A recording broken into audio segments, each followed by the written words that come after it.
ఓం నమో నారాయణాయ నమ శివాయ. మహాభారతంలో వనపర్వంలో వచ్చే శరణపర్వంలో ఉన్నాం కదా. ఇక ఈ శాల్వుడు రాక్షసుడు ప్రయోగించే మహాబలమైన అస్త్రాన్ని ప్రయోగిస్తున్నాడు కదా. ఇక దానిని ప్రద్యుమ్నుడు తెలుసుకున్నాడు.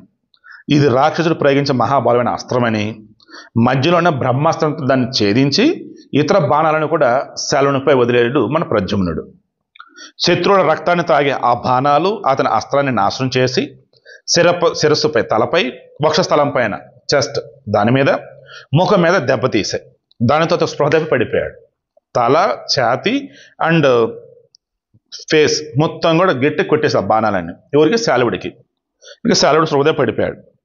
నీచుడైన శాల్వుడు బాణాల దెబ్బలచే పీడితుడై క్రింద పడగానే ప్రద్యుమ్నుడు శత్రు నాశనమైనటువంటి ఒక ఉత్తమ బాణాన్ని సంధించాడు. ఇది ఫైనల్ రా అబ్బాయి వేసేసాడు.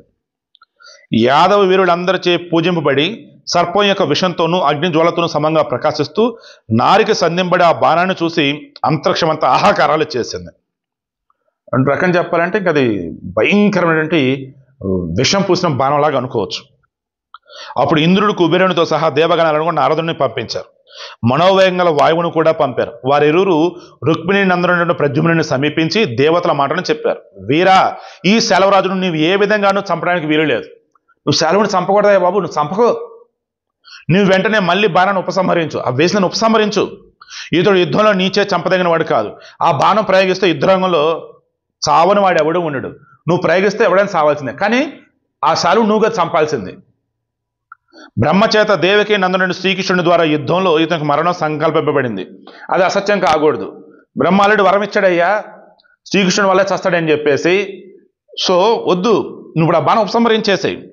ఆ మాటలు విని మిక్కిలి ఆనందించిన ప్రద్యుమ్నుడు ఉత్తమమైన ఆ బాణాన్ని శ్రేష్టమొక ధనస్సు నుండి ఉపసంహరించి అమ్ముల పొదిలో ఉంచాడు. ప్రయోగించకుండా ఆపేశాడు.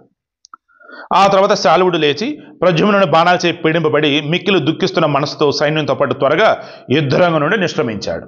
అప్పటి వరకు ఊరేగాడు, ఆకాశమంతా తిరిగాడాడు. మొత్తానికి ఓ అమ్మ వద్రబాబు తగ్గుటాడు పిల్లవాడని చెప్పేసి భయపడి అక్కడి నుంచి వెళ్ళిపోయాడు.